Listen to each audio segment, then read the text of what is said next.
Hey everyone, and welcome. When you think about dogs, the variety is just staggering. From these tiny little guys that can fit in a purse to giant fluffy mountain rescuers. But what if I told you there's one simple idea, a single key that can unlock the secrets behind every single dog breed? Well, today, that's exactly what we're going to do. We're finding that key. So let's just jump right in with the biggest question of all. You look at all the different dogs out there and you just have to ask yourself, how is this even possible? How can these all be dogs? Just look at this. On one side, you've got a Yorkshire Terrier, which might weigh, 5 pounds soaking wet? And then, on the other, you have a St. Bernard, a dog that can push 180 pounds. And yet, they are both Canis lupus familiaris. They're the same species. So what in the world is going on here? Well, the answer?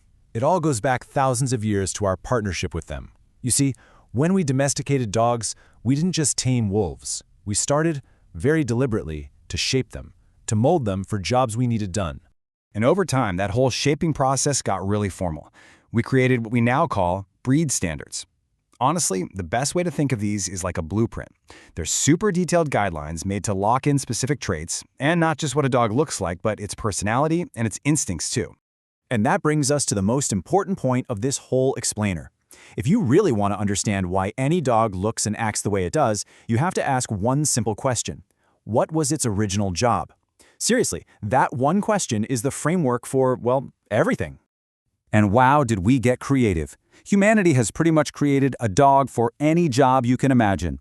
So let's take a look at some of the main career paths we've designed for our four-legged friends. Okay, first up, we've got the hounds. Think of these guys as the ultimate trackers. For generations, they've been bred for two main things: an absolutely incredible sense of smell and the stamina to follow a scent for miles and miles. And this is where you can really see how their body is built for their job. Take the beagle, for example. Those super long, droopy ears, they're not just for looking cute. As a beagle moves, those ears actually brush the ground, stir up scent particles, and funnel them right up to its nose. It's genius, really. All right, next are the powerhouses of the dog world, the working dogs. These are the heavy lifters, the dogs bred for raw strength, smarts, and a deep instinct to protect. They do everything from pulling sleds in the Arctic to guarding homes.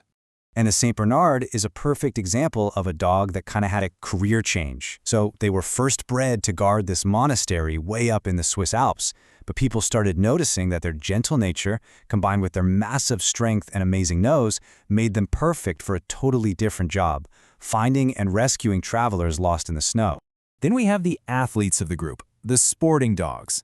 These guys were bred to be the perfect partner for hunters. You'll see a few key traits here.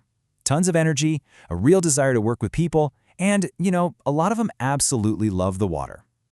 And who's a better poster child for this group than the Labrador Retriever?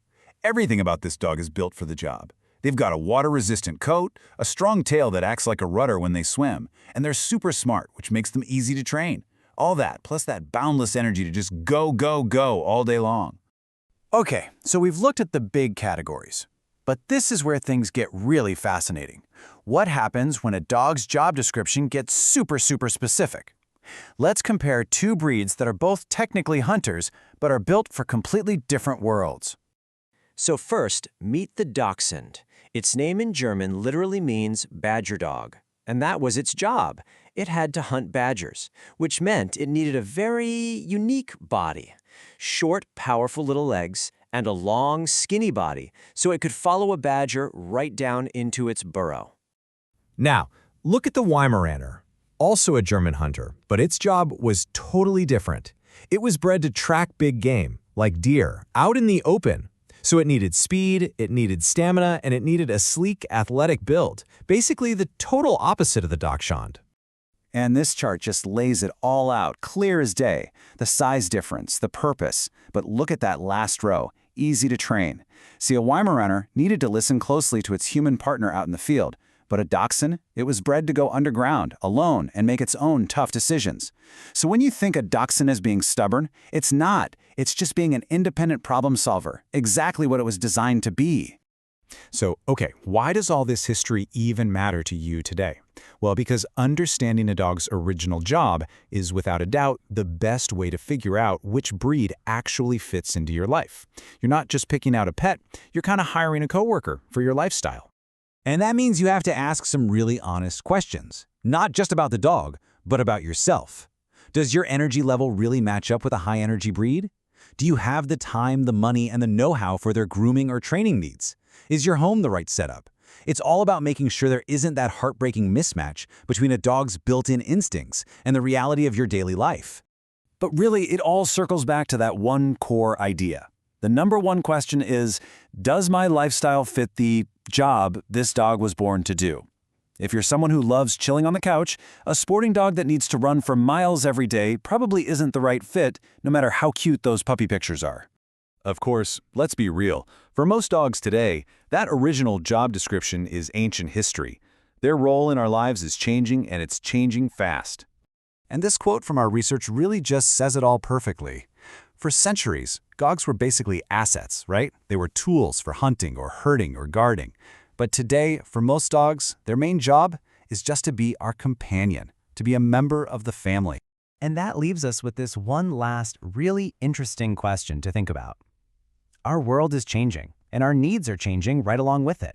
That means our partnership with dogs is going to keep evolving too. So, what do you think? What kind of jobs will we be breeding dogs for in the future? What will the canine companion of tomorrow look like?